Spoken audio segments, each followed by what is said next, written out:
ಮಾದನಾಯಕನಹಳ್ಳಿ ಹಾಲು ಉತ್ಪಾದಕರ ಮತ್ತು ಮಹಿಳಾ ಸಹಕಾರಿ ಸಂಘದ 2024-26ನೇ ಸಾಲಿನ ವಾರ್ಷಿಕ ಸಾಮಾನ್ಯ ಸಭೆ ಯಲಹಂಕ.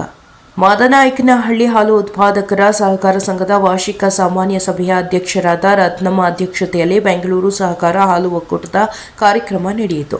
ಒಕ್ಕೂಟದ ವ್ಯಾಪ್ತಿಯಲ್ಲಿ ಹಾಲಿನ ಉತ್ಪಾದನೆ ಹೆಚ್ಚಳ, ಉತ್ತಮ ಗುಣಮಟ್ಟದ ಹಾಲು ಶೇಖರಣೆ, ಸಂಘಗಳಲ್ಲಿ ಲೆಕ್ಕ ಪುಸ್ತಕಗಳ ತಪಾಸಣೆ ಹಾಗೂ ರಾಸುಗಳ ತಳಿ ಅಭಿವೃದ್ಧಿ, ಸದಸ್ಯರುಗಳಿಗೆ ಬಮೂಲ್ನಿಂದ ಸಿಗುವ ಅನುದಾನ ಮತ್ತು ಸೌಲಭ್ಯಗಳ ಬಗ್ಗೆ ಹಾಲು ಉತ್ಪಾದಕರ ಸಹಕಾರ ಸಂಘದ ಅಧ್ಯಕ್ಷರು ಮತ್ತು ಮಂಡಳಿ ನಿರ್ದೇಶಕರುಗಳು ಮತ್ತು ಮುಖ್ಯ ಕಾರ್ಯನಿರ್ವಾಹಕರು ಹಾಲು ಉತ್ಪಾದಕರ ಸಹಕಾರ ಸಂಘದ ಸದಸ್ಯರುಗಳ ಜೊತೆ ಸಮಾಲೋಚನೆ ನಡೆಸಿದರು.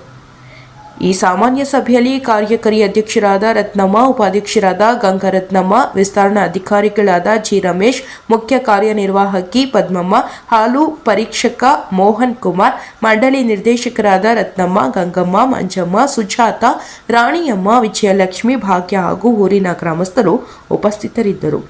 ವರದಿ ಹನುಮಂತರಾಜು, ಪ್ರಜಾಪವರ್ ನ್ಯೂಸ್, ಯಲಹಂಕ. ಅದು ಪೌಷ್ಟಿಕಾಂಶ, ಅದು ಜಗತ್ತಿಂದ ಪೌಷ್ಟಿಕಾಂಶ ಬಾಡಿ ಸೇರೋದು, ಅದು ದೇಹಕ್ಕೆ ಸೇರಿಕೊಂಡು ಆದ್ಮೇಲೆ ಅದು ಪೌಷ್ಟಿಕಾಂಶ ಬರುತ್ತೆ.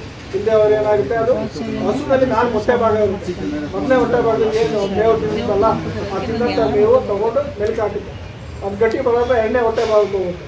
ಇನ್ನು 3ನೇ ಹೊಟ್ಟೆ ಭಾಗಕ್ಕೆ ನೀರಂತ ಪದಾರ್ಥ ಎಲ್ಲ ಹೋಗುತ್ತೆ. ನೀರಲ್ಲಿ ಹಾಕಿ ಅಂತ ಏನಾಗುತ್ತೆ, ಅದು 3ನೇ ಹೊಟ್ಟೆ ಭಾಗ ಹೋಗುತ್ತೆ. ಎಲ್ಲ ಸಗಣಿ ಗಂಜಲದಲ್ಲಿ ಆಚೆ ಬಂದಿರುತ್ತೆ. ಪೌಷ್ಟಿಕಾಂಶ ಸೇರುತ್ತೆ.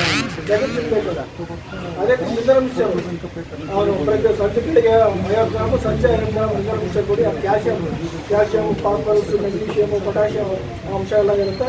ಅದು ದೇಹದ ಕೂಡ ಬಹಳ ಸೂಕ್ತವಾಗಿರ್ತಕ್ಕಂಥದ್ದು. ಹಾಗೆ ಈಗೇನು